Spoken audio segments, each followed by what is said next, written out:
રાજ્ય સરકારની વર્ગ 3 અને 4ની ફિક્સ પે કર્મચારીઓના ભથ્થામાં વધારો કરવામાં આવ્યો છે। 6 કલાકથી વધુ અને 12 કલાકથી ઓછા રોકાણ માટે 120 રૂપિયાનો વધારો કરાયો છે। 12 કલાક કરતાં વધુ રોકાણ માટે 240 રૂપિયાનો વધારો કરાયો।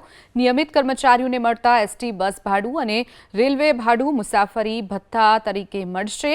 રાજ્યના નાણાં વિભાગે પરિપત્ર જાહેર કરી અને આ માહિતી આપી છે। મુસાફરી ભાડું પણ એસટી રેલવે પ્રમાણે મળશે। તો પગાર ભથ્થામાં વધારો કરવામાં આવ્યો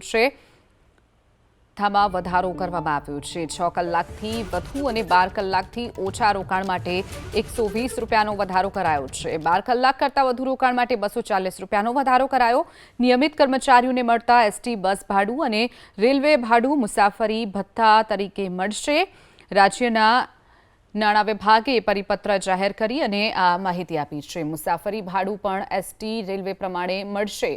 તો પગાર ભથ્થામાં વધારો કરવામાં આવ્યો છે।